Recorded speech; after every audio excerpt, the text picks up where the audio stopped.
The Spurs won't be looking to make any big moves this summer, pounding the rock. Goes to work. There was already more hype surrounding Spurs rookie Victor Wembanyama than anyone since LeBron James entered the league, but he has still managed to exceed expectations, leading many to wonder how the Spurs should approach this offseason. ESPN's Brian Windhorst and Adrian Wojnarowski said the Spurs shouldn't waste any time, and San Antonio Express News' Jeff McDonald has implied that anyone who thinks the Spurs won't be looking for upgrades is sorely mistaken, but now we have a new twist. Windhorst is now saying the Spurs won't be looking to make any big moves or trades this summer and will instead focus on the 2025 NBA draft, which is supposed to be much more talented and deeper than 2024. There's reason to take this seriously, as his source could be none other than Spurs GM Brian Wright, as the two Brian Ws were recently seen chatting it up ahead of their home game versus the Knicks.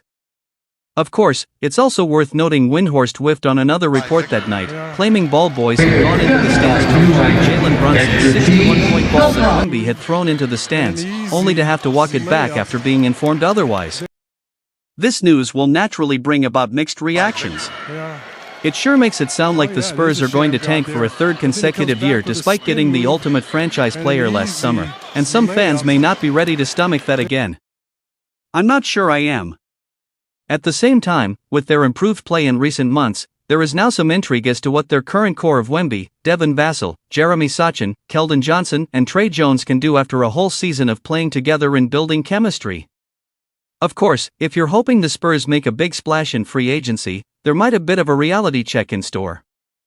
Only Sadie Osman, Sandro Mamukelashvili and Dominic Barlow will be off the books this summer, while Devonte Graham, Julian Champagny and Charles Bassey are on partially guaranteed deals.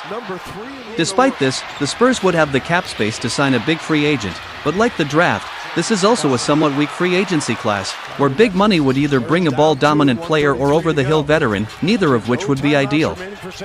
Finally, there's the idea of making a big trade.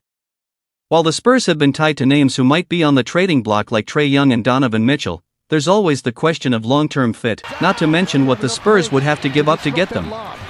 Johnson is their best bargaining chip, but what if teams want something more, like say, Vassell?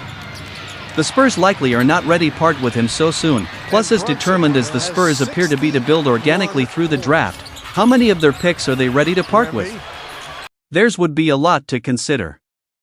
If one had to venture a guess, the Spurs will likely listen to offers that come their way, mull it over, and if something is too good to pass up and fits the timeline, they may go for it, but one thing they will not do is overreact.